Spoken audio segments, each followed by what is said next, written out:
Solar panels ई vehicles पर GST की शरह जो है वो 18% करने की तजवीज़ सामने आई है, जिससे जो मुतबादिल और सस्ती एनर्जी है इसका हुसूल मुश्किल हो जाएगा।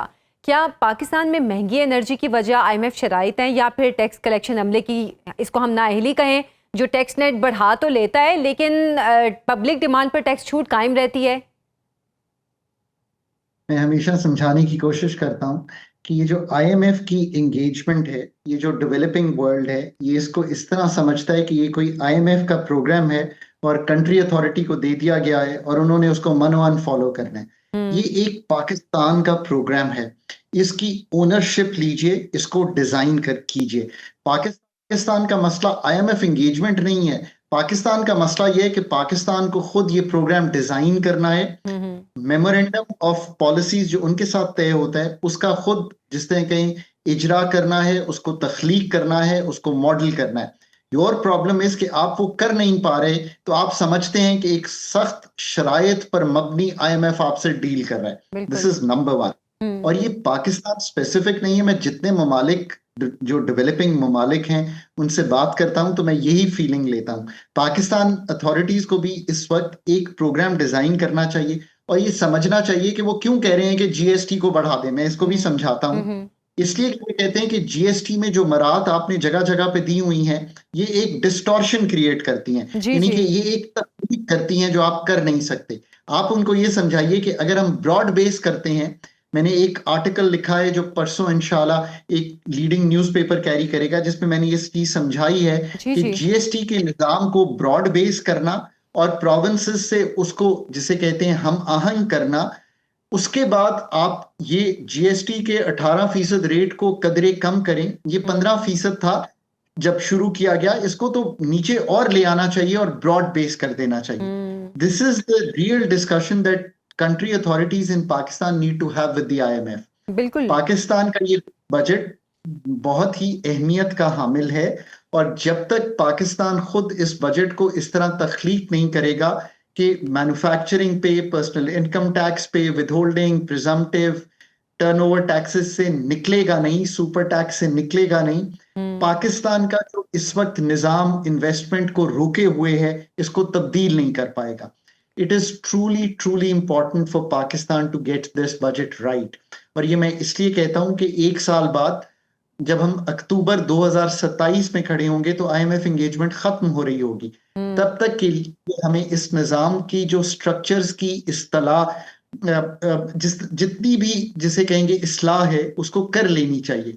इसी तरह पाकिस्तान का एक बहुत बड़ा एक्सपेंडिचर रिफॉर्म है जो कि हमें इस तरह से करना है कि जो फेडरल गवर्नमेंट का काम है वो फेडरल गवर्नमेंट करे और जो प्रोविंसेस का काम नीचे चला गया है उसकी स्पेंडिंग फेडरल गवर्नमेंट ना कर रही साहब, अभी जैसे आप GST के हवाले से बात कर रहे थे कि हुकूमत GST में इजाफे की बात कर रही है, क्योंकि आम आदमी की समझ में ये चीज़ें थोड़ी मुश्किल से आती हैं, लेकिन जिस तरह GST बढ़ाने की बात की जा रही है, क्या हुकूमत ने GST को ही इकोनॉमी का हम कहें कि मेजर सोर्स ऑफ इनकम समझ लिया है, इसलिए GST पर मजीद इसमें इजाफा किया जा रहा है, और आम आदमी को शायद इतनी GST के हवाले से समझ नहीं है, इसलिए वो GST हर चीज पर अदा कर रहा है?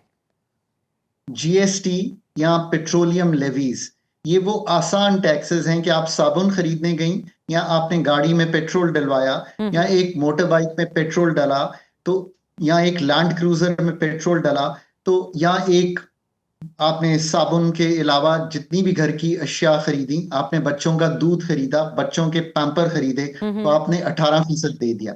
मैं बार बार समझाता हूं कि ये इनडायरेक्ट आसान टैक्सेशन है जिसमें मुल्क को फंसा दिया गया है। मैं कभी कभी IMF में भी हैरान होता हूं कि वो ये चीज क्यों नहीं देखते कि पाकिस्तान को इस साल फॉर एग्जाम्पल 1428 अरब रुपए हम पेट्रोलियम लेवी में कलेक्ट करेंगे और अगले साल हम इसको बढ़ा 1468 अरब, बल्कि अगले साल इसको बढ़ाकर 1728 अरब कर रहे हैं।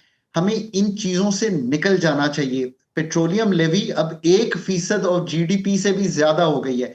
आम आदमी हो रहा है क्योंकि जब 1 लीटर पेट्रोल आपके सामने खड़ा हुआ, वो कैमरामैन जो अपनी मोटर बाइक पे आता है तो 150 रुपए हम उससे टैक्स में वसूल कर लेते हैं। वही हम लैंड क्रूजर वाले से करते हैं।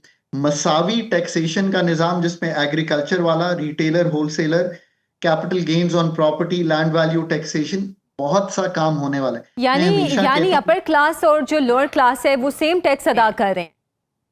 यही तो एक प्रॉब्लम है कि जब आप इनडायरेक्ट टैक्सेशन पे भरोसा करके मुल्कों को चलाते हैं तो मसावी टैक्स का निजाम क्रिएट नहीं होता कि जिसकी जितनी सख्त है वो उतना टैक्स नहीं बिल्कुल दे रहा। बिल्कुल। मैं हमेशा कहता हूं कि I am very bullish on Pakistan and the reason I am very bullish on Pakistan is कि ये पाकिस्तान के इकोनॉमिक मसाइल इतने बड़े हैं नहीं हैं जितने नजर आ रहे हैं और जितना लोगों को तकलीफ दे रहे हैं। जिस दिन भी हमने वो कोर टीम बिल्ड की एनर्जी में, फाइनेंस में, एक्सपेंडिचर साइड पे, टैक्सेशन साइड पे, ये सब मसाइल जो हैं हम 3 से 5 साल में इस तरह तब्दील कर देंगे। इंडिया टुक 10 years अंडर मनमोहन सिंह के उन्होंने ये तब्दील करने हो। आई थिंक अब जहां पे खड़े हैं और जितनी क्विक टेक्नोलॉजिकल एडवांसमेंट पाकिस्तान में हुई है, बैंकिंग डेटा है, नादरा का डेटा मेरे पास है, आपके जितने ट्रांजैक्शंस हैं, ट्रैवल है, ये सब डेटा मेरे पास है। तो मुझे क्या रोक रहा है आपको प्रॉपर फिल्ड टैक्स का बिल ना भेजने को? कुछ नहीं रोक रहा, सवाए वो ह्यूमन रिसोर्स की कैपेबिलिटी जो ये चीज डेवलप नहीं कर पा रही पाकिस्तान में। पाकिस्तान का मसला आईएमएफ नहीं है, पाकिस्तान का मसला वो स्ट्रक्चर्स की तब्दीली है जो हम उस हाई कैलिबर एचआर के बगैर कर नहीं पा रहे। आई एम वेरी वेरी श्योर कि अथॉरिटीज इस चीज को समझती हैं और वो जरूर आने वाले बजट में ये सब चीजें करेंगी। अगर आपको ये ना दिखाई दें तो फिर आप ये सोचिएगा कि हम एक ऐसा बजट जिसमें 13,000 अरब अब एफबीआर कलेक्ट करेगा, 16-17% और ऐड करके कुछ 400 अरब के टैक्सेस लगाकर अगले साल 15,260 का हदफ दे देंगे। बट आई डोंट थिंक कि अथॉरिटीज ये करेंगी क्योंकि वो इतनी समझ रखती हैं और इतनी, जिसे कहते हैं, इस वक्त एक फ्रेमवर्क बिल्ड करना चाहेंगी कि पाकिस्तान जो है अपने टैक्स और एक्सपेंडिचर बोथ डेवलपमेंट के भी और जारी खर्चात के भी स्ट्रक्चर्स को तब्दील कर सके। I think that's Pakistan future and it should be, Khaqan साहब, आप इस चीज़ को बहुत अच्छे तरीके से एक्सप्लेन कर रहे हैं। आप इस चीज़ को बहुत अच्छे तरीके से एक्सप्लेन कर रहे हैं कि हुकूमत को ऐसा क्या करना चाहिए जिससे एक तो टैक्स का टारगेट भी पूरा हो और आम आदमी और जो अपर क्लास है वो एक ही तरह का टैक्स दे रहे हैं, तो उसको कैसे चेंज किया जा सकता है। लेकिन पाकिस्तान खित्ते में सबसे ज़्यादा टैक्सेस भी देने वाला, और अगर कोई चीज़ महंगी होती है, जैसे पेट्रोल महंगा होता है, तो खित्ते में सबसे ज़्यादा पेट्रोल की कीमतें पाकिस्तान में ज़्यादा होती हैं, या गोल्ड प्राइसेस हैं तो वो पाकिस्तान में शायद ज़्यादा होते हैं बाकी मुल्कों के निस्बत जो इस रीजन में है। तो फिर क्या वजह है वो टैक्स टारगेट पूरा नहीं हो पाता, जो कि हुकूमत हर साल एक टारगेट रखती है कि इस साल इतना टैक्स हमने टारगेट रखा है, हम जो ये है डेडलाइन है यहाँ तक पहुँचना है, तो क्या वजह है वो टारगेट पूरा नहीं हो पाता? दो बातें समझने की हैं और पाकिस्तानियों को ये समझना चाहिए कि पाकिस्तान को अपनी एनर्जी के निज़ाम को इस तरह तब्दील करना है कि हम पन बिजली पे, हम सोलर पे, यानी कि solarization now at with batteries, Pakistan की जो विंड कॉरिडोर सिंध में है और पाकिस्तान का जो थर कोल है, अगले 5 साल में इस पे मूव कर जाए तो जो फॉसल फ्यूल्स, इनके डीजल, पेट्रोल, क्रूड जो इंपोर्ट करके मुल्क को चलाते हैं, 18 अरब डॉलर पे इससे निकल जाए।